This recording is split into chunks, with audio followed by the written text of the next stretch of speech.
শুধু কি তাই, হত্যা গুম করা হয়েছে, লক্ষ লক্ষ মামলা দেওয়া হয়েছে।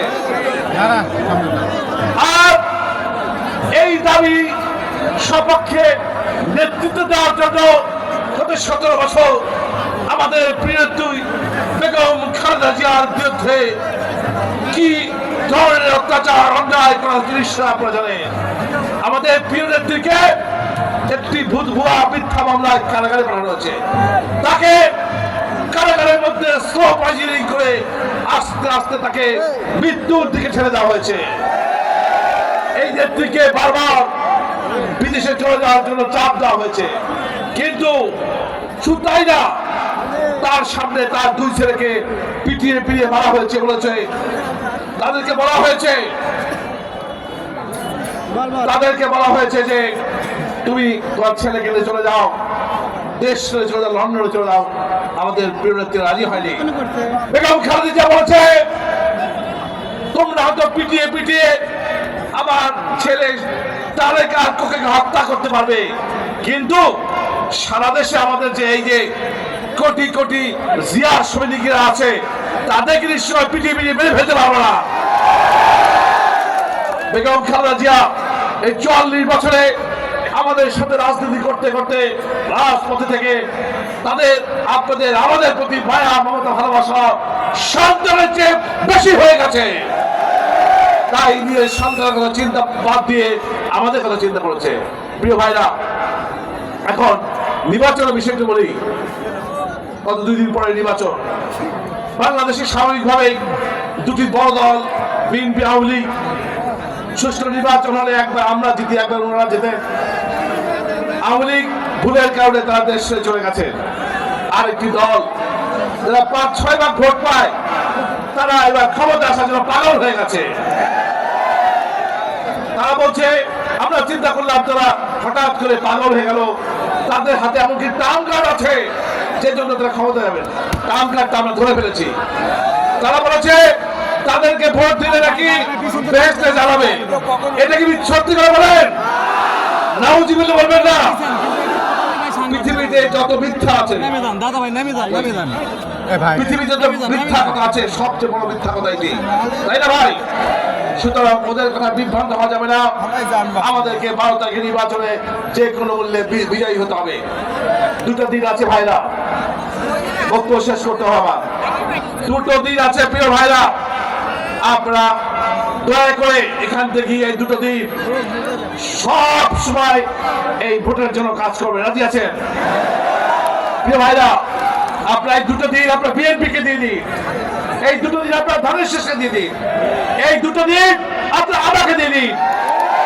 আমি কথা দিচ্ছি, এই 2 দিন দেওয়ার কারণে যদি আমরা বিজয়ী হতে পারি, আমার জীবনের আগামী 5 বছর আমি আপনাদেরকে দিয়ে দেবো ইনশাআল্লাহ।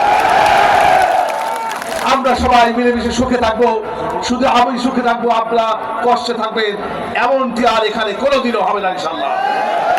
অনেক গরিব দুঃখী মানুষ রয়েছেন, কথা একটি, আমরা মিলেমিশে এক থাকবো, আমরা সুখে দুঃখে সবার পাশে দাঁড়াবো। আমি বলছি, যদি আমার বাসার চুলায় আগুন জ্বলে রান্না হয়, আপনাদের বাসায় রান্না হবে ইনশাআল্লাহ। যদি আমার চিকিৎসা হয়, আমার একমাত্র সন্তান তার চিকিৎসা হয়, আমার স্ত্রীর চিকিৎসা হয়, আপনাদের চিকিৎসা হবে ইনশাআল্লাহ। আমরা সবাই একসাথে থাকবো, কোনো সমস্যা থাকবে না। এলাকা হবে সবার জন্য উন্মুক্ত, সব দল মত নির্বিশেষে সবাই ভালো থাকবো, সবাই ভালো থাকবো। এলাকায় ব্যাপক উন্নয়ন হবে, রাস্তাঘাটের উন্নয়ন হবে। এই যে উন্নয়ন হবে, রাস্তাঘাটের উন্নয়ন, সেখানে শুধু আমরা থাকবো, সব দলের নেতাগুলো এই রাস্তা অগ্রসর করবে। সুতরাং এবার বিএনপি বিজয়ী হলে, আমি বিজয়ী হলে, শুধু বিএনপি নেতা কর্মীরা, সব দলের নেতা কর্মীরা ভালো থাকবে, সে প্রতিশ্রুতি দিচ্ছি আমি। কোন অন্যায় সহ্য করা হবে না, কোন অত্যাচার সহ্য করা হবে না। আমরা ন্যায় বিচারের একটি বাংলাদেশ দেখতে চাই। বিএনপি গণতান্ত্রিক বাংলাদেশ দেখতে চায়। বিএনপি ন্যায্যতার ভিত্তিতে ইনসাফের বাংলাদেশ দেখতে চায়। প্রিয় ভাইরা, কথা বলবো না, আপনারা 2 দিন কাজ করে বিএনপিকে বিজয় করবেন ইনশাআল্লাহ। আর আমরা প্রত্যাশা করছি 12 তারিখের নির্বাচনে বিএনপি আসলে বিজয় হবে। 12 তারিখ রাতে চাঁদপুরের ইতিহাসে আমরা ইনশাআল্লাহ সর্ববৃহৎ বিজয় মিছিল করব। আল্লাহ ইতিহাসের সবচেয়ে বড় মিছিল বিজয় মিছিল হবে। সেই বিজয় মিছিল থেকে আমরা আগামী 5 বছর কি করব, কোথায় কোথায় উন্নয়ন করব, কোথায় কোথায় আমরা সংস্কার করব, কোথায় কোথায় আমরা এগিয়ে যাব, সে বিষয়ে আমরা একেবারে 5 বছর যাতে কোনো সব আমরা ওই রাতেই বলে দেবো ইনশাআল্লাহ।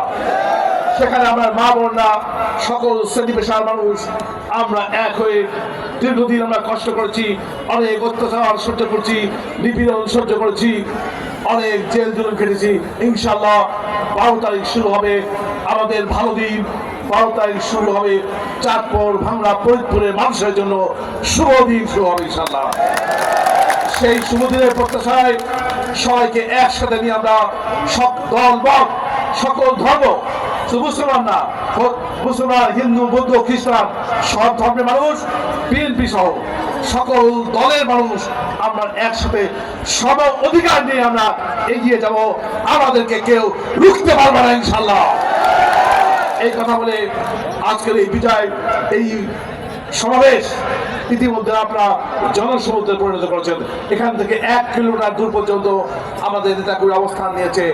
এই জন্য কষ্ট করে এসেছেন সবাইকে আমি ধন্যবাদ কৃতজ্ঞতা জানিয়ে আমার বক্তব্য শেষ করছি। খোদা হাফেজ, বাংলাদেশ জিন্দাবাদ, সবাইকে ধন্যবাদ।